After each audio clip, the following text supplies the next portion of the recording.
This is a $1,000 a night cabin in the middle of one of the fanciest resorts in the United States. And this is a broke college student who can barely afford to buy food. I was invited on a ski trip hosted by one of the school clubs that I simply could not turn down. Oh, and I spent the whole time trying to keep up with this guy. He's too fast. This is Asaf. He skis like it's his job. Here's how the trip went down. On Friday night, I arrived to what is surely the most ludicrous accommodations that I have ever seen. After taking it all in, I found a spot to crash and rested up before a full day of ripping Idaho's largest ski resort. The next morning, my mind was blown once again as I awoke to an unobstructed sunrise view accompanied by a majestic soak in the hot tub. I then looked over my shoulder, only to be slapped in the face by skiable terrain and fresh corduroy everywhere. This was so luxury that it honestly did not feel right. But anyways, feeling completely spoiled, I geared up for the day and experienced what it's like to ski directly onto the hill from your front door.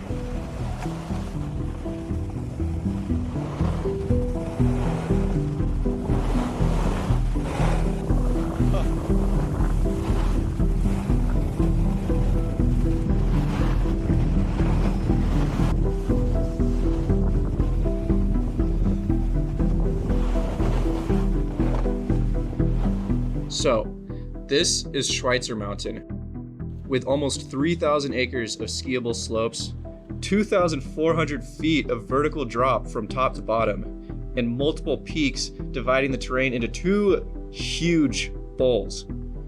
It is the largest ski resort in Idaho and about 10 times bigger than any ski hill that I've ever been to. It's also incredibly expensive, but I think that's already pretty clear. We started off with a warm-up run to get familiar with the landscape and the snowpack for the day. It was a little firm, but with a high of 60 in the forecast, we could tell it was going to soften up lickety-split.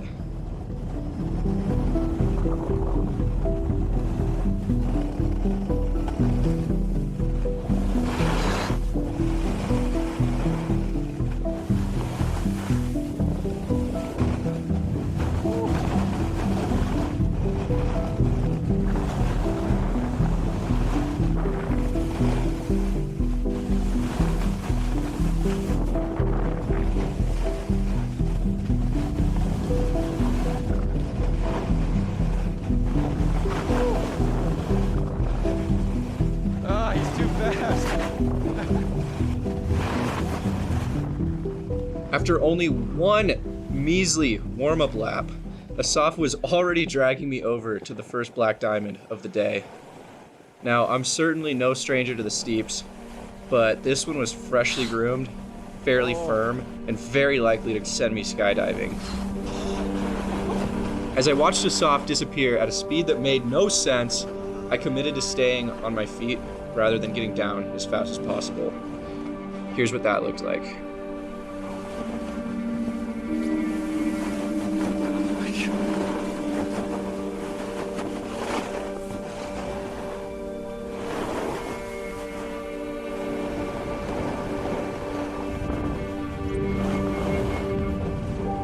That line felt pretty sketchy, so we had some healthy deliberation and realized that the move was to let the sun do its thing for an hour or two, and in the meantime, slam some clean blue runs where we, aka me, could actually go fast.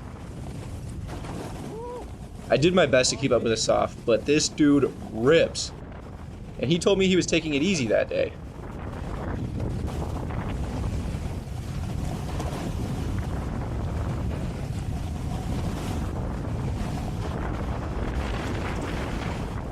With the spring conditions, I was thinking the mountain couldn't possibly be very busy today. Sure enough though, the line started to formulate, and there were definitely a lot of people up here. This is insane. It wasn't terrible, but this was just a wet spring day in the off season.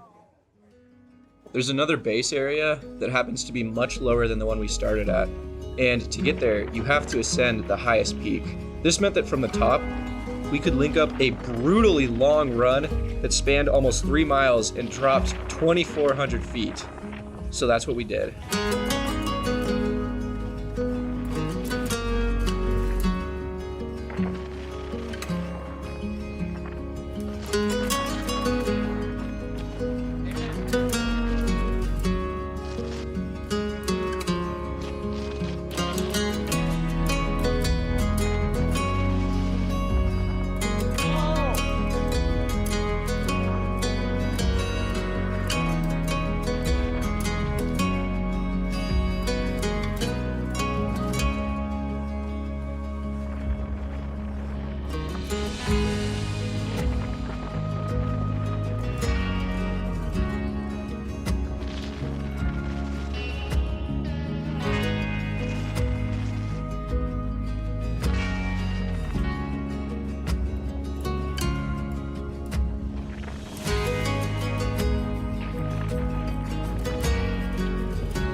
Such a long run.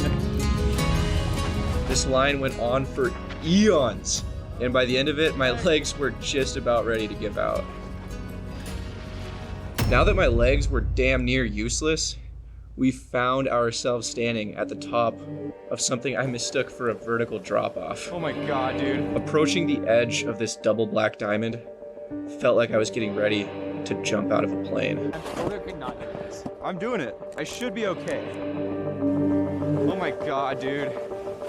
With the knowledge that even a small slip up would be a one-way ticket all the way to the bottom, I cautiously started to make some turns.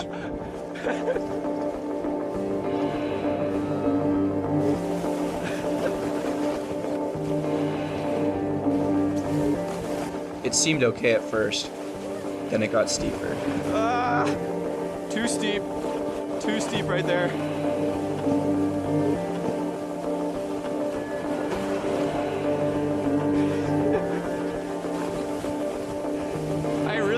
Turn, but I don't want to tumble 500 feet. The GoPro effect is real, but this is what the run looked like from the chair, for perspective. It wasn't until I got back to the cabin that I found out that one of our buddies actually did tumble in this exact spot earlier, and his shoulder was screwed. Okay, I can do turns down here.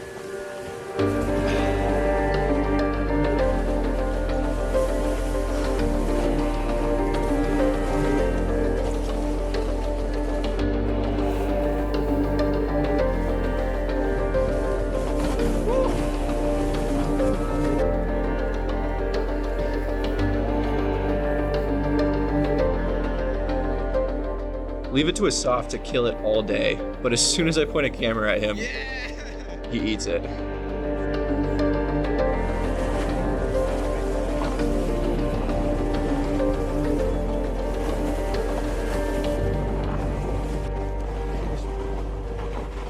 Starving from one hell of a day so far and ready for another dose of luxury, we booked it down the front bowl and took the direct route back to the lodge.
Oh, it's right here? Nice.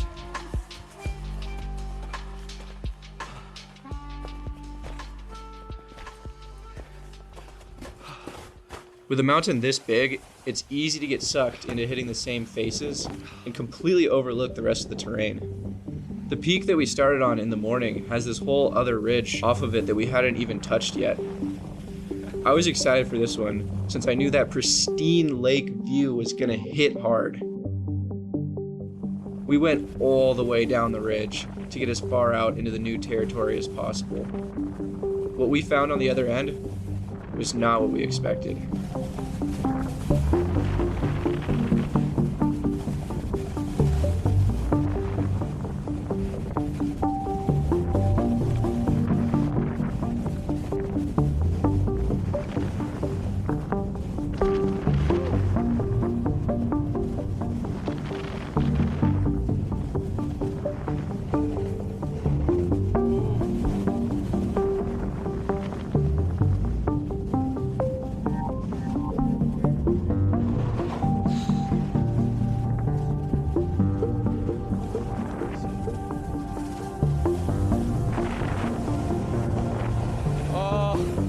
End of the road.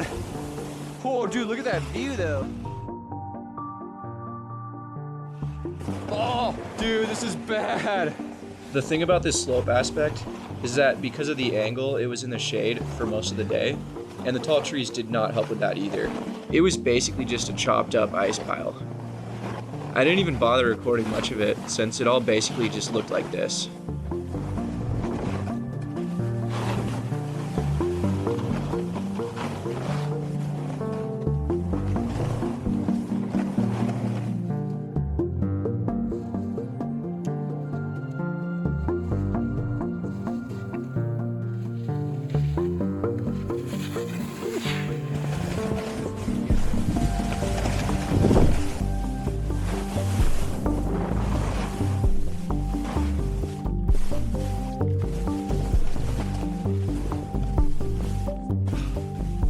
We discovered a new run, which I named the Chairline Halfpipe. Something about the constant change in angle makes it really feel like you're doing something cool when you're cruising down a line like this. It was an easy call to run it back a few times.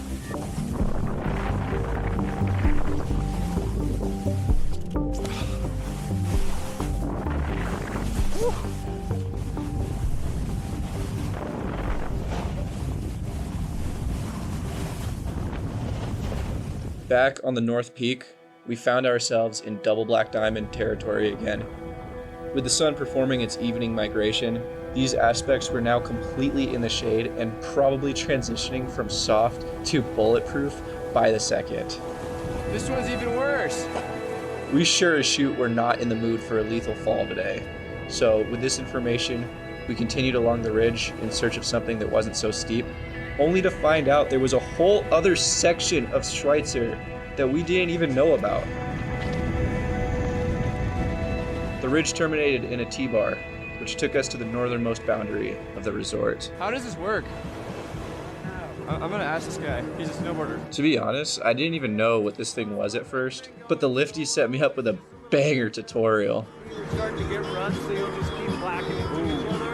On a snowboard, I prefer unstrapping my back foot. If you're strapped in and you fall, what are you gonna do? So I can put that bar across again. I just go like this. Yeah, just kind of bend your knees to go with it. Don't Okay. fight it, and the board will bring you right up. Thank you, man. Yep. This T-bar took us as far north as we could get, and we found ourselves in what felt like a whole other mountain range.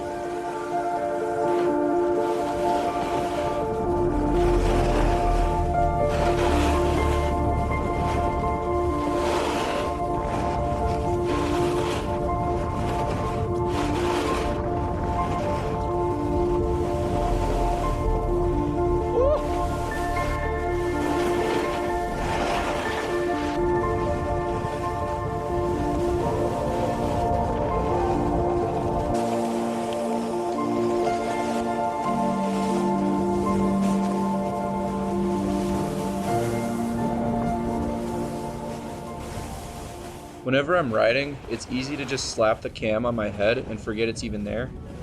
I always bring extra gear though, and I tell myself that I'll mix it up with the angles, but I never do. Well, it's been a long day and Asaf and I were both getting really tired, so it was the perfect time to mess around with the cameras.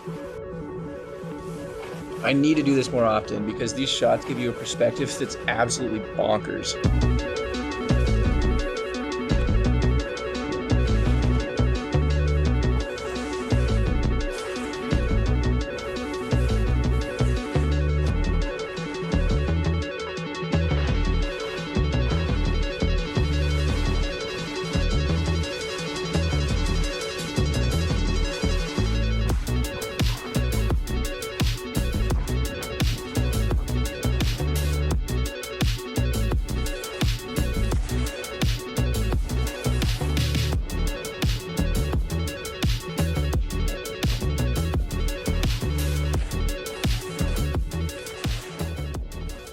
It was getting to that point in the day where most of the mountain was shutting down on us.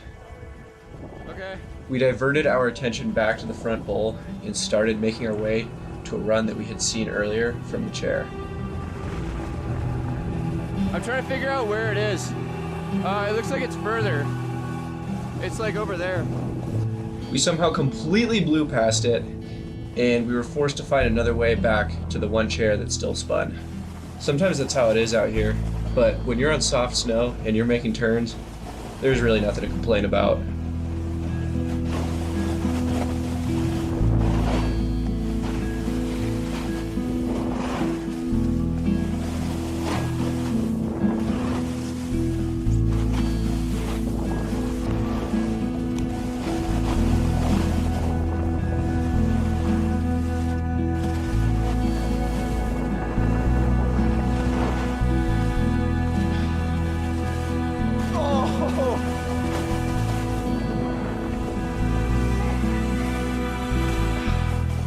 There is no better feeling than making the last chair and standing on top of the mountain at the end of the day.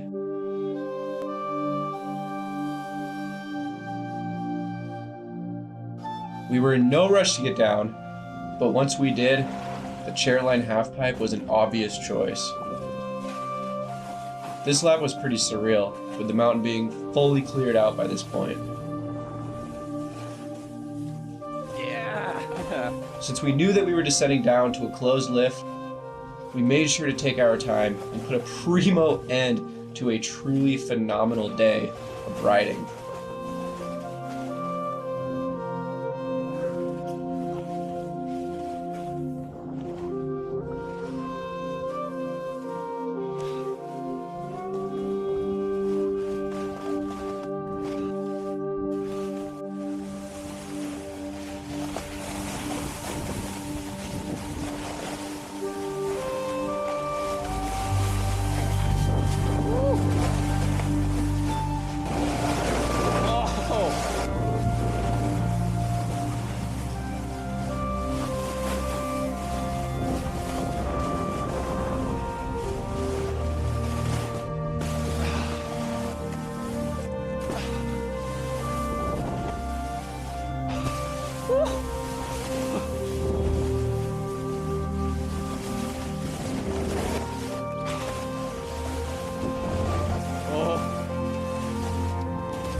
Back to the crib.